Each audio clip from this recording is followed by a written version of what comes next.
Today is January 8th. Today I spent some time with my brother David. I got the chance to have lunch with him. He's a pretty busy guy, but it was really great. We got to talk about our faith and a little bit about how our lives have changed and how we're managing with our families and what God's doing in our lives. And I got to talk to him about what a biblical relationship looks like in the between brothers. And we got to talking, and it was amazing. He talked about his struggles and his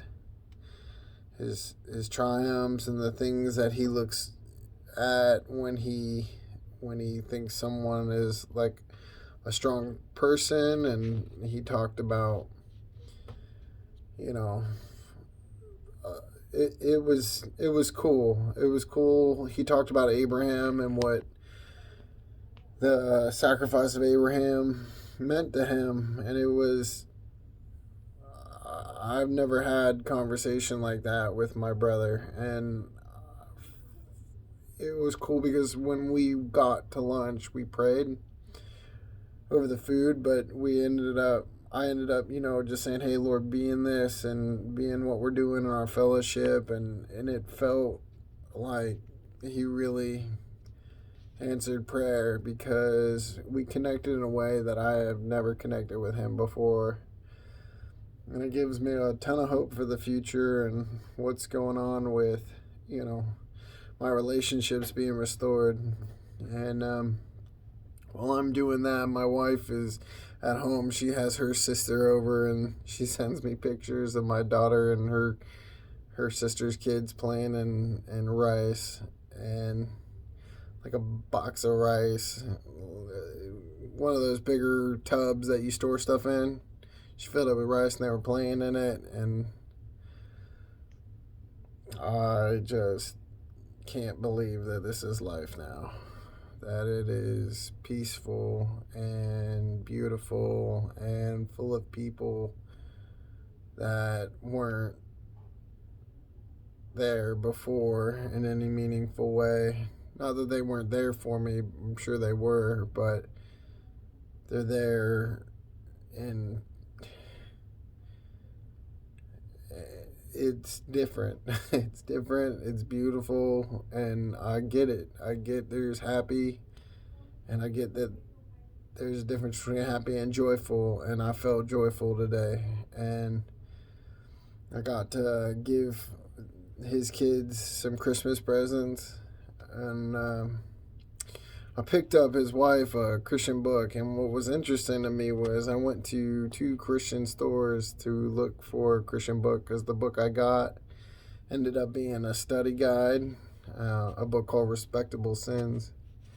And I was looking through this Christian bookstore, and I could not find a book.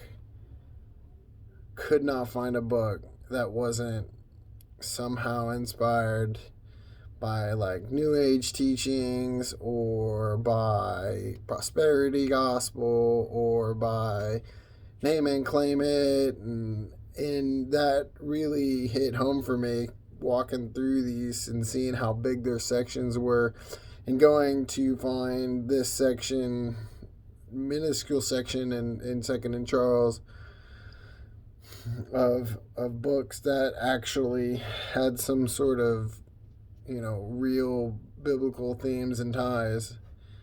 And that's shocking because I did not think it was going to be this hard. Because, you kind of assume that most of Americans are Christian. At least some of the literature would be, theologically based. But I did not see many. I saw some Tozier books, which, I've seen before, which don't seem to be heretical, I guess. So I got her a Tozier book, and I feel really disappointed that that's what I'm facing. That I have to go to like Amazon and not buy from professing Christians. Um, what a disappointing feeling it is to realize that you're in a country full of people with a label that doesn't quite match what they say they believe. So I'm not trying to be holier than thou, but I was really disappointed today in that. Otherwise, today was a really, really good day. I did Bible study last night with some of the people of the church, and it was cool. We had the guys all there, and uh,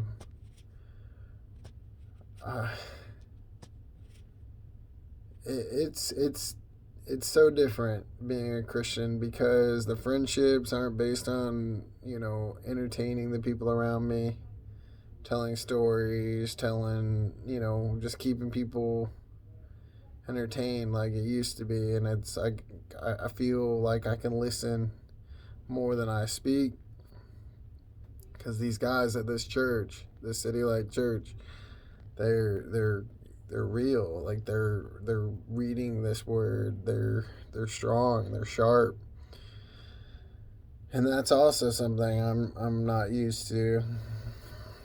I am really grateful for these people. Um, I hope that I still know them years from now with whatever I'm doing. I did some teaching with my dad last night. It was really cool to get to be part of that.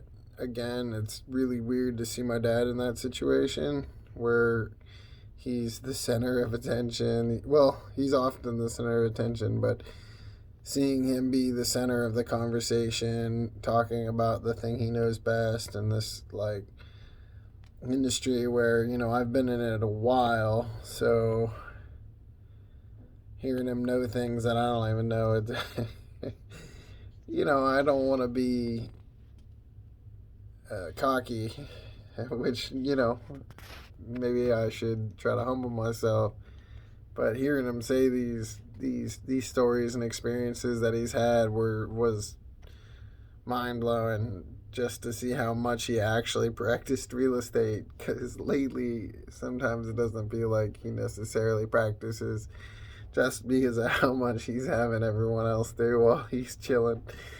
Not that he's doing bad, just he's the boss, which is cool. And we got to speak in the car today, actually.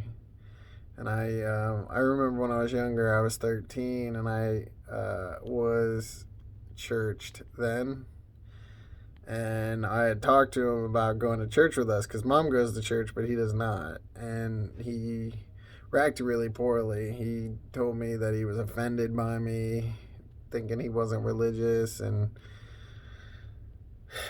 so I never did it again, and then I fell off and haven't been walking with God since. Not because of that, but since that time period, childhood.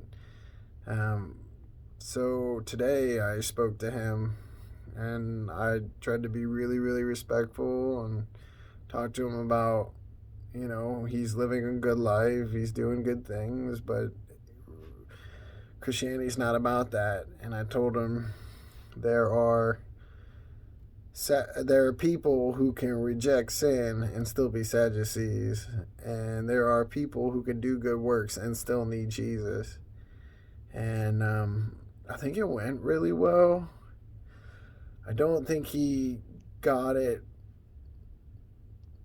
like the clicking that I've seen in other people when they hear something that like that's something I can agree with. It was really like, hey, I do this, I do that. And so I kind of I saw today at least a willingness to listen, which wasn't there before, which was cool. And getting to talk to my dad and telling him about the restored relationships and the time I spent with my brother, one thing leads to another. And my dad is looking at me saying, trying to tell me what he thinks he sees as different in me. And he tells me, oh, because you had kids, your life changed. And yeah, there were some decisions I had to make when the kids came, my children came, but it was cool to tell him what the truth was, that it didn't have to do with my kids. It didn't have to do with anything I did. It was finally meeting a true understanding of Jesus Christ in my life and being confronted with my sin and realizing I'm not enough. I have failed everything I've tried to do. I ruined a marriage. I was a terrible dad, and getting to have Jesus step into my life and redeem some of that, it's been incredible. And I know he sees it. He said he sees it. I just gotta figure out how to make it connect for him, that the same things he's dealing with, worrying about the relationships with his sons, that he can have this. He can have this restoration, this renewing of, the things that the locusts have eaten. So I'm feeling really encouraged today. I'm feeling really positive about things. The relationships that I'm paying most attention to. I'm seeing a lot of fruit because of the prayers that are based around that. And people who, if you're not out there praying for the people in your life, you're missing out. You're missing out because it leads to actions. It leads to you making the decisions. It's the meditations of your heart. And so today's been, I'm considering it a success. So that's actually him now. So I'm gonna sign off.